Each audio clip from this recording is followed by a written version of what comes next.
पण आता तुम्ही आंदोलन केलं, तुम्हालाही आश्वासन मिळालं. किती आश्वस्त आहात तुम्ही? पूर्ण जरी झालं तरी आम्ही तारीख घेतलेली आहे. तुम्ही लक्षात घ्या का आमचं आंदोलन जसं सुरलं, आम्ही ज्या पद्धतीनं प्रशासनाला घेरलं त्याच पद्धतीनं आमच्या आंदोलनाचं मागं घ्यायची पण काही कारणं आहे. एक तर जोरदार आलेला पाऊस हे आमच्यासाठी मोठं संकट होतं. ते जर आंदोलनाच्या अगोदर आलं असतं म्हणजे 28ला आलं असतं तर आमचं आंदोलन झालं नसतं. कारण धो पाऊस 29च्या रात्रीपासून सुरू झाला तर 30पर्यंत तो चालू राहिला. त्याच्यानं आंदोलक तिथं काही फार जास्त राहिले नाही. दुसरी गोष्ट कोर्टाचा आदेश होत आहे, त्यांनी पण सुमोटो घेतल्यामुळं तिथंही आम्ही अडचणीत आलो. तिसरी गोष्ट का ज्या गाड्यानं महाराष्ट्रातून लोक आले होते त्यांचे भाडे पण 2 दिवसासाठी 1 दिवसासाठी असे आल्यामुळं त्यांचाही परतीचा मार्ग अधिक हे झालेला होता आहे.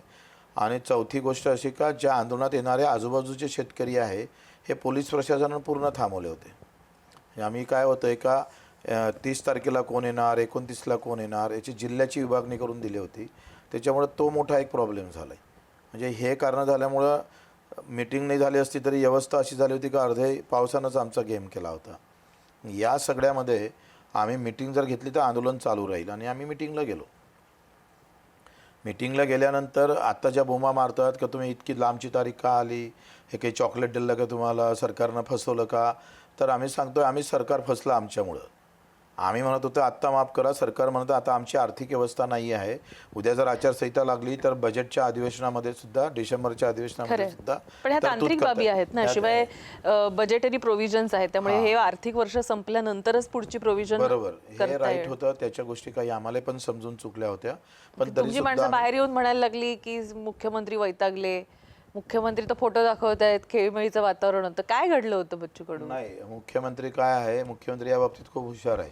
एवढा हुशार माणूस, चालाक माणूस मग काय माहीत हिंदुस्थानात पाहावं लागेल, त्याचं संशोधन केलं पाहिजे. त्यांनी स्वतःच्या पेजवरून आमचा हसलेला फोटो टाकला आहे. म्हणजे त्या याच्यातली जिथं जिथं वाद झाला ते त्यांनी टाकलं नाही, परंतु जे वाद नाही झाले जिथं थोडा हसला. आता प्रहार सोबत आहे म्हणजे थोडंफार वादावादी होणं स्वाभाविक आहे. नाही प्रहार पण ते नेमका हसलेलेच फोटो का टाकायचं कारण? ते पॉझिटिव्ह आहेत ना, ते म्हणतात मग सगळं कसं खेळीमेळीने चाललंय, सगळं छान चाललंय. असं काही विषय नाही आहे, लक्षात घ्या.